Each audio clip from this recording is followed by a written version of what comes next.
Meus irmãos, minhas irmãs, boa noite, muita paz. O tema de hoje é a função do corpo na nossa evolução anímica. Da onde saiu esse estudo? Tudo começou estudando o livro Boa Nova, de Humberto de Campos, no capítulo 22, cujo título é A Mulher e a Ressurreição. Neste capítulo, entre muitas coisas valiosas que Humberto nos mostra, ele vai tratar com Pedro da explicação de por que ele não recomendou que fosse apedrejada a mulher adúltera. E Pedro, em sua sinceridade de compreensão, não entendia a atitude do Cristo, não entendia a atitude do Mestre. E ali Pedro começa a questionar e Jesus começa a explicar a importância da mulher na sociedade, a ternura que ela pode sentir nas suas ações, na maternidade, e ele vai explicando. E Pedro se dá conta, pela explicação de Jesus, segundo o seu próprio conceito, o seu próprio entendimento, e ele vai e diz a Jesus: então, Senhor, a mulher é melhor do que o homem na sua missão terrestre? E neste ponto nós paramos a leitura e começamos a questionar. Seria mesmo a mulher melhor do que o homem em sua missão terrestre? Fica aqui a nossa pergunta inicial para que todos reflitam e mais à frente possamos discutir juntos esta questão. Para compreender esta e outras, eu tive que fazer o exercício que Kardec nos recomenda quando queremos compreender alguma coisa que foge à nossa compreensão, que foge ao nosso alcance de entendimento. Subir no alto da montanha e de lá observar os acidentes geográficos que estão à nossa volta. E assim é que, para nós compreendermos as questões do espírito, é preciso nos colocarmos no alto, na condição de espíritos, e não na condição humana, porque esta é muito restrita, é muito limitada. Somos muito influenciados pela densidade da matéria, e a nossa capacidade espiritual se perde.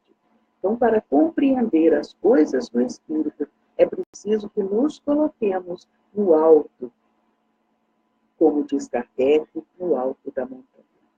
E eu faço esse convite a todos. Vamos subir no alto da montanha para tentar compreender a diferença do homem e da mulher nesse nosso estudo, nessa nossa reflexão. Para termos um só entendimento, vamos falar da evolução anímica. O que é evolução anímica? É possível que alguns não saibam ou não se lembrem. A evolução anímica é o processo pelo qual o princípio inteligente percorre para que possa desenvolver suas aptidões, suas capacidades, inclusive funcionais, e não só mentais, e não só vibracionais, e não só espirituais. São as condições funcionais que o espírito precisa dominar amplamente. Por isso, ele vai passar pelos vários reinos da natureza em busca deste aprendizado. Então, ele vai passar pelo reino mineral, esse princípio inteligente vai passar pelo reino vegetal, pelo reino animal e, finalmente, quando conquista a condição de espírito, ele passa à espécie humana, ao reino hominal. E neste momento, quando ele adquire a consciência de si próprio, quando ele, através dessas várias experiências nos vários reinos da natureza, ele consegue discernir o certo do errado, E também consegue ter o pensamento contínuo, e através deste, através das lembranças que o pensamento contínuo traz, ele pode ter a noção do que lhe é prazeroso e do que não lhe é prazeroso, do que lhe é doloroso. E assim, a partir de si, ele pode avaliar do que o seu próximo sente. Isso é evolução anímica, é um processo de crescimento, é um processo de aquisição no desenvolvimento das aptidões humanas ou espirituais. E eu acredito que é neste momento que os espíritos começam a nos dizer que o espírito é criado simples e ignorante. Porque neste momento, este espírito, recém-chegado à dimensão de espírito, à condição de espírito, ele ainda é muito ignorante, mas apto a tudo saber e a tudo desenvolver. E aqui nós começamos a nossa jornada também humana, no momento em que o espírito conquista a sua condição de espírito consciente e livre no seu agir e com responsabilidade nos seus atos. E fomos buscar, então, em cima da montanha, não vamos nos esquecer, fomos buscar, então, na questão 200 do Livro dos Espíritos, quando Kardec pergunta a estes: os espíritos têm sexo? Ao que eles respondem: não como o entendeis, porque os sexos dependem da constituição orgânica. Ora, quando os espíritos afirmam que os espíritos não têm sexo e que estes vão experimentar esta diferença de gêneros na encarnação, por quê? Porque só na encarnação eles possuem uma constituição orgânica, e é essa constituição orgânica que vai estabelecer o sexo entre os espíritos. Então, o espírito fora da encarnação não tem sexo, porque não tem constituição orgânica apta à execução desta tarefa divina, que é a reprodução de outros seres. Espírito não se reproduz, mas os homens se reproduzem. Por quê? Porque existe neles, pela encarnação, a constituição orgânica. Continuando na questão 201 do mesmo capítulo, Kardec pergunta: o espírito que animou o corpo de um homem pode animar o de uma mulher numa nova existência e vice-versa? Sim, é a resposta, pois são os mesmos espíritos que animam os homens e as mulheres. Podemos perceber claramente nas explicações dos espíritos que espírito é uma coisa, homem e mulher é outra, muito distinta, muito diferente, com condições extremamente independentes um do outro, mas que pela encarnação o espírito se apossa das condições físicas do organismo em que ele habita. Continuando na questão 202, Kardec vai e pergunta: quando somos espíritos, olha que pergunta curiosa, quando somos espíritos, preferimos encarnar num corpo de homem ou de mulher? Quando somos, é a nossa condição natural. Quando estamos desencarnados, quando não temos um corpo, uma condição orgânica para trabalhar com ela, como instrumento do nosso trabalho, do nosso crescimento. Então, na dimensão espiritual, nós preferimos encarnar como homem, num corpo de homem ou de mulher? E a resposta foi: isso pouco importa ao espírito. Depende das provas que ele tiver que sofrer. Quando Kardec estuda esse capítulo, ele vai nos passar estruturalmente as condições espirituais, a condição do espírito por excelência. Kardec não está aqui analisando as preferências de gênero do espírito. Kardec não está analisando aqui quanto tempo um espírito permaneceu habitando um corpo feminino, sendo mulher na encarnação, e o quanto ele gostou ou desgostou dessa função que ele traz na encarnação. Que simpatia ou antipatia ele teve pelo corpo, pelo homem ou pela mulher, como ele diz lá atrás. É preciso separar e é preciso alcançar estruturalmente o que Kardec mostrou. No comentário, Kardec vai dizer o seguinte, dessa questão.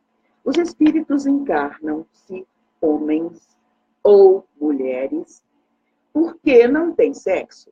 Então, eles podem mudar o corpo, tanto de homem para mulher, como vice-versa. Como devem progredir em tudo, cada sexo, como cada posição social, oferece-lhe provas e deveres especiais e novas ocasiões de adquirir experiências. E ele completa o raciocínio: aquele que fosse sempre homem, só saberia o que está bem nos homens. E isso é verdade. Então, para que o espírito cresça, é preciso que ele habite condições orgânicas diferentes, porque cada condição orgânica diferente, cada gênero diferente que ele habita, ele vai aprender coisas novas. E isso é evolução anímica. É um corpo apto a realizar certas funções, ensinando, desenvolvendo no espírito as vibrações correspondentes desta espécie, que neste caso é a espécie humana, é a humanidade.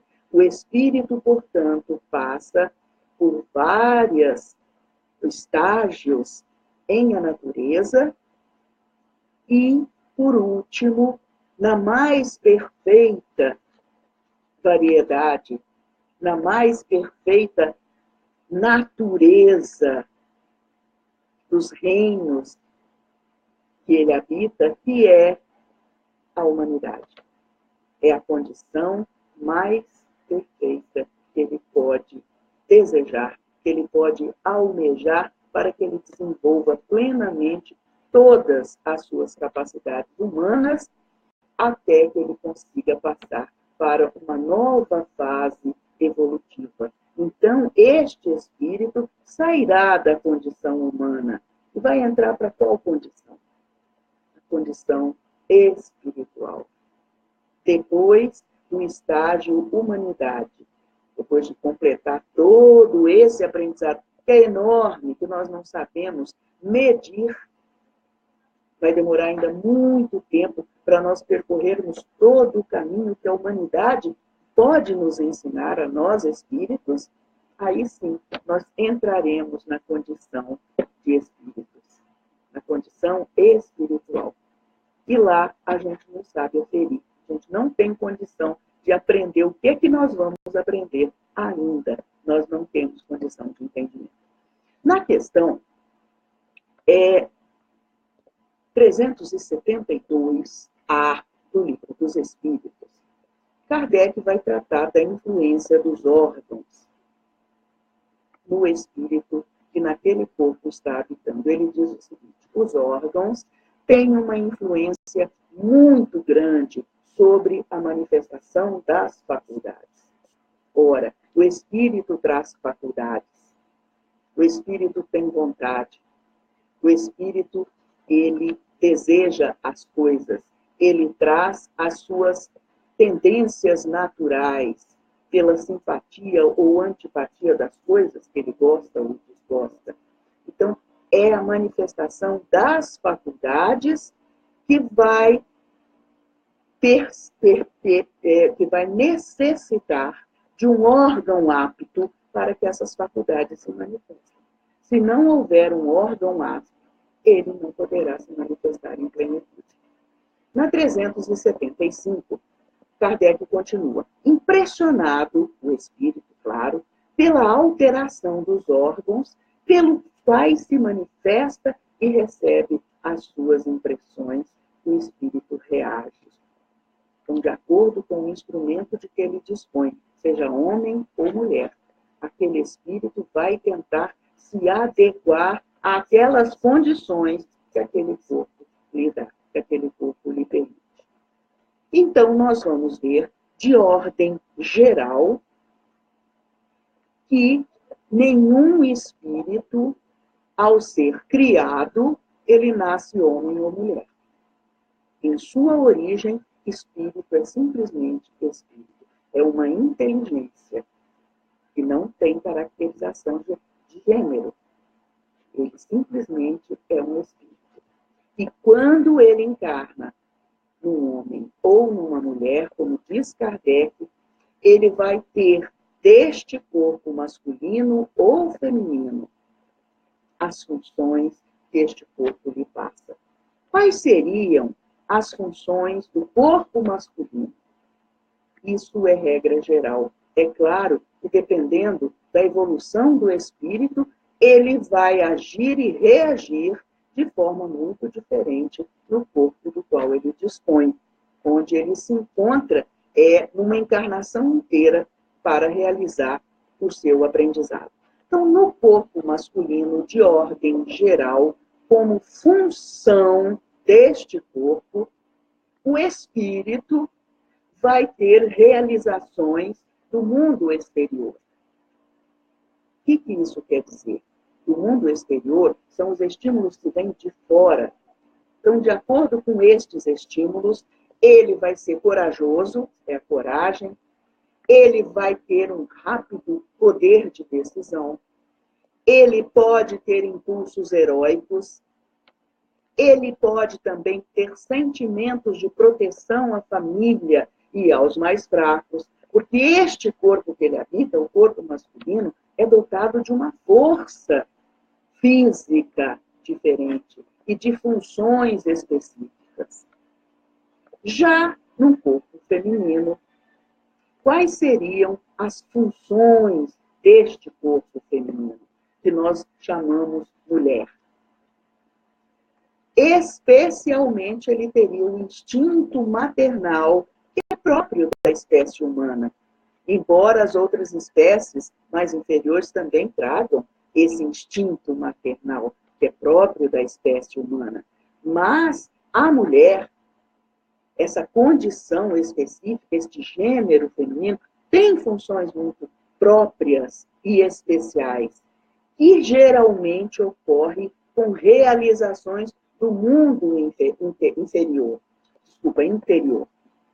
Então, o desenvolvimento da sensibilidade, da doação, da generosidade, do sacrifício, da submissão à vontade de Deus, com o exercício da paciência, do perdão, da tolerância, da afetividade mais pura. Olha a função do organismo físico mulher. E quando o espírito ainda não sabe ter esse tipo de sentimento, ele pode estranhar muito a função feminina.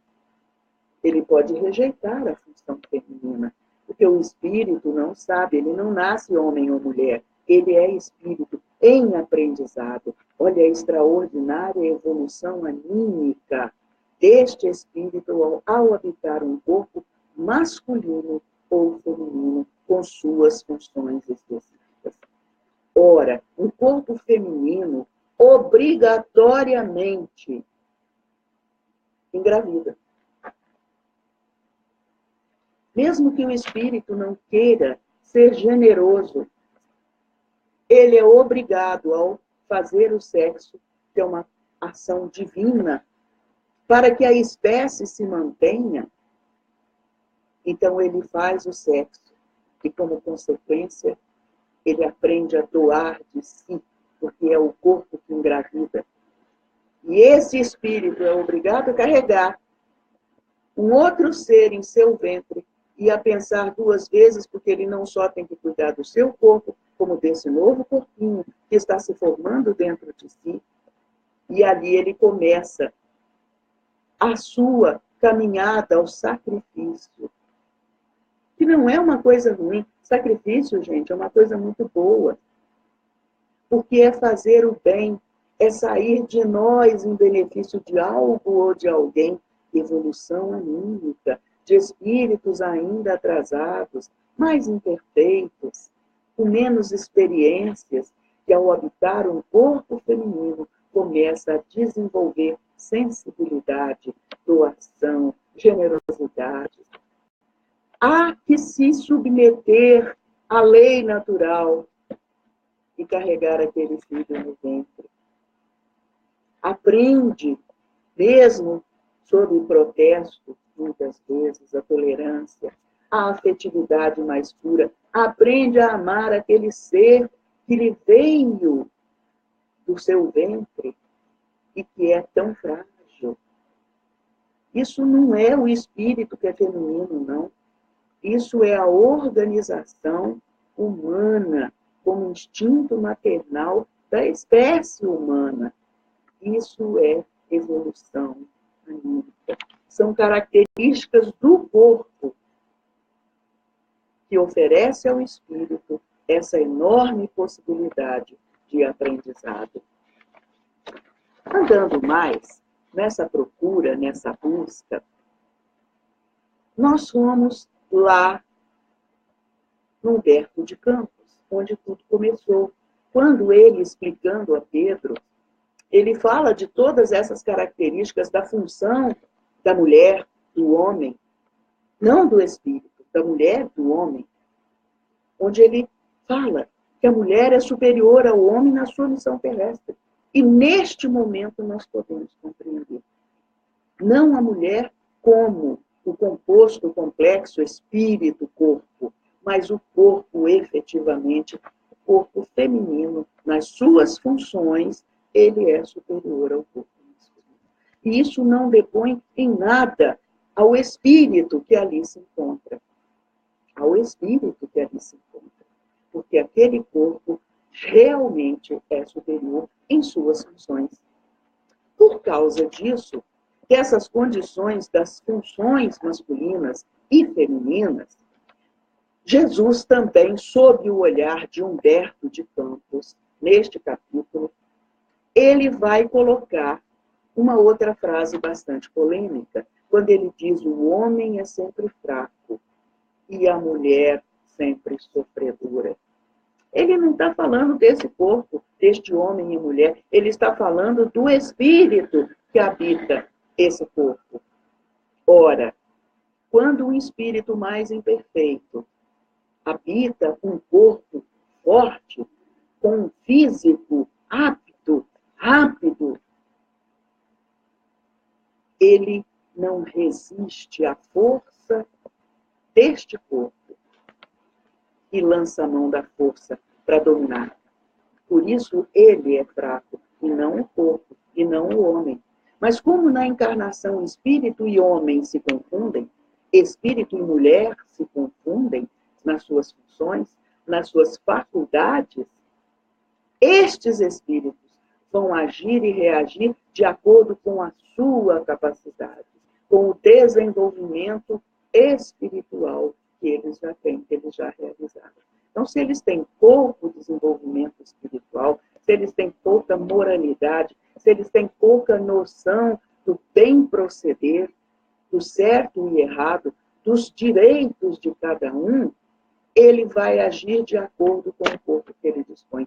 Então, se o homem é fraco ante o corpo forte que ele tem, e pode lançar mão desta força para se sobrepor, aquele espírito habitando um corpo mais frágil vai lançar mão das capacidades deste corpo.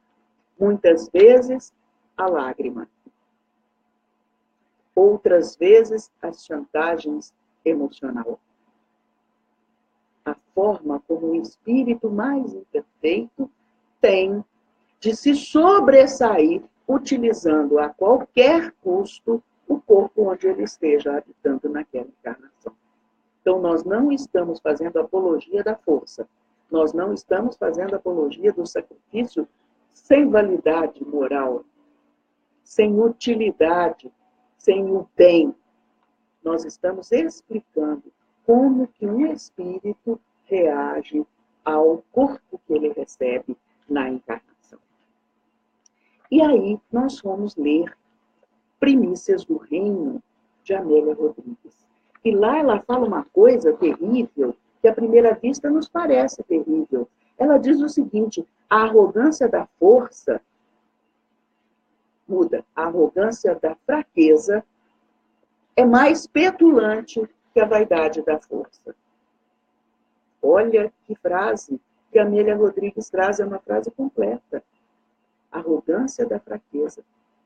Ela está explicando que o espírito, quando se vê impotente para fazer exatamente o que ele quer, da forma como ele quer, ele pode ser arrogantemente petulante.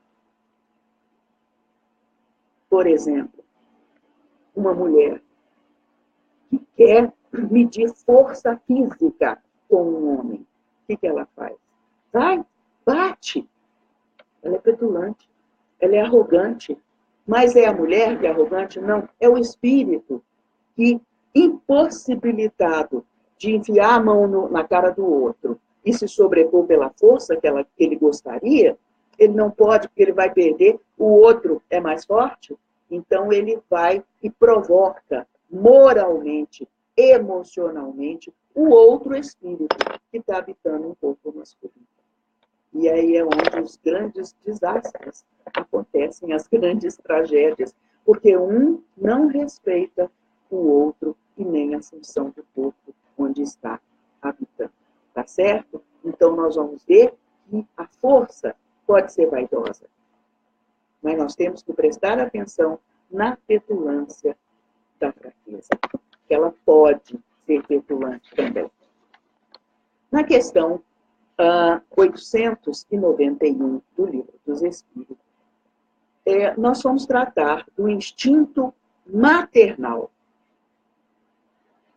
Diz Kardec o seguinte: estando em a natureza, ou seja, na mulher, não no espírito, na mulher, estando em a natureza o amor materno, como é que há mães que odeiam os filhos, e não raro desde a infância destes? A resposta: às vezes é uma prova que o espírito do filho escolheu. Não é a programação do espírito que veio como mãe, que veio num corpo feminino, que veio mulher. Ele não veio para ser rude, ele não veio para odiar. Mas ele não consegue atingir ainda o objetivo do amor materno, do instinto maternal. Então, ele age pelas suas faculdades, faculdades de espírito, pelos seus sentimentos espirituais, e não pela função do corpo. Por isso, o que vai determinar o comportamento neste momento é o espírito, apesar de toda a função orgânica daquele corpo que ele está habitando. E, neste caso, a questão que nós estamos levantando é sobre se o filho estaria sofrendo indevidamente. E a resposta dos espíritos é que não, que às vezes é uma prova que ele escolheu, ou uma expiação. E aí ele fala as circunstâncias, se aconteceu ter sido mau pai, ou mãe perversa, ou filho, mau filho noutra existência. Então ele escolheu um espírito ainda imperfeito, que veio na condição mulher, para reencarnar. Porque saberia, então, este espírito que está passando por aquela prova, o filho, no caso, que aquele espírito habitando aquele corpo de mulher não teria condição de ter sensibilidade, porque estaria aquém na sua evolução anímica, na evolução dos sentimentos, na evolução da sensibilidade, na evolução do amor maternal. E aí ele termina dizendo, em todos os casos, a mãe má não pode deixar de ser animada por um mau espírito. Olha que curioso, separa totalmente a mulher do espírito. A mãe má é animada por um mau espírito, porque a natureza ela não erra, que procura criar embaraços ao filho, porque ainda não alcança a maternidade, a fim de que sucumba na prova que buscou. Mas essa violação das leis da natureza não ficará impune e o espírito do filho será recompensado pelos obstáculos que haja triunfado. Ou seja, o filho não é prejudicado de jeito nenhum, porque ele foi programado para aquela experiência dolorosa. Mas o espírito mãe, ela vai ter que refletir, né, porque estará violando a lei da natureza. Sobre essa questão, nós fomos buscar em André Luiz, Entre a Terra e o Céu, e nós encontramos uma explicação lá no capítulo onde André Luiz fala sobre o Lar da Bênção, que é uma colônia onde são recebidos os espíritos que desencarnam em tenra idade. Então, lá existe toda uma estrutura para assistir esses espíritos. Eles não ficam ao léu, eles são recolhidos a essas colônias. E, geralmente, abrindo um parêntese no nosso estudo, geralmente permanecem nessa condição morfológica da infância, aguardando nova encarnação, né? Os espíritos que desencarnam em tenra idade. Então, aguardam nova encarnação. Por isso, eles têm espíritos que estão numa condição de consciência plena, porque nós não podemos falar que tem espírito de criança nem espírito de adulto. Então, aquele espírito que desencarnou em tenra idade não está em plenitude da sua capacidade. E os outros, sim, que estão desencarnados há mais tempo, né? Então, existe uma escola para mães. É o que André Luiz relata nesse capítulo, onde espíritos que planejam a encarnação como mulher recebem instruções de como cuidar do outro, de como sair de si, de como ser generoso. Já começam essas instruções ali. Então, André Luiz, neste capítulo, ele vai explicar também que há mulheres cujo coração ainda se encontra em plena sombra. Não são as mulheres, são os espíritos que encarnam as mulheres. Mas fêmeas que mães jazem obcecadas pela ideia do prazer e da posse. Nós ainda estamos no alto da montanha? Ou nós já ficamos revoltados com a função masculina e a função feminina, onde nós somos testados, onde nós recebemos os impulsos da natureza nos movimentando para a melhoria espiritual, nos trazendo experiências tão valiosas de generosidade, de sensibilidade, de responsabilidade, no caso do homem, aos mais fracos. O nosso estudo pode parecer mais denso e mais difícil de compreensão. E neste ponto, nós queremos sim defender os direitos de todos. Os direitos à justiça, à igualdade, à bondade, à generosidade. Os direitos que todos temos, independendo da força física que trazemos ou da função deste corpo tão precioso. Nós, espíritos, temos os mesmos direitos, homens ou mulheres. E as diferenças na homossexualidade, na transexualidade, ou o que quer que seja, as diferenças tantas que existem, nada disso vai importar se nós nos perguntarmos o que eu tenho feito em nome de Deus com este instrumento que me foi doado, tão perfeito nas suas funções orgânicas. Eu tenho feito todo o bem ao meu alcance. Eu tenho agido com sinceridade de propósitos? Eu tenho sido honesto com o meu próximo? Eu tenho sido generoso? Eu tenho me disposto a fazer o meu melhor? É isso que nós temos que perguntar. Nós não temos que perguntar se nós somos injustiçados porque somos homens ou porque somos mulheres, ou porque somos homossexuais, ou heterossexuais, ou transexuais. Nada disso importa. O que importa somos nós, espíritos. Que utilidade, que uso nós temos feito deste corpo, que temporariamente habitamos, para nele aprendermos tudo de bom que a natureza nos proporciona. Esta é a reflexão que nós temos que fazer. Nós temos que analisar que todo o mal que existe é porque o espírito que ali habita traz impurezas morais. E neste caso, ainda vamos exercitar a serenidade. Aquele que recebe a ação e a reação da impureza do outro, através da violência ou da incompreensão ou do preconceito, vamos nos espelhar no Cristo, que é o ideal, e ainda vamos demorar muito a atingir. Mas vamos refletir nisso todos os dias. Pai, perdoa-lhes. Eles não sabem o que fazem. Fica aqui a nossa reflexão. Que Jesus nos abençoe e que possamos levantar a nossa cabeça, porque nós somos muito importantes. Boa noite, fiquem em paz. Estarei a postos mais alguns minutos para que, se houver alguma dúvida, alguma pergunta que alguém queira fazer, quem sabe eu possa responder.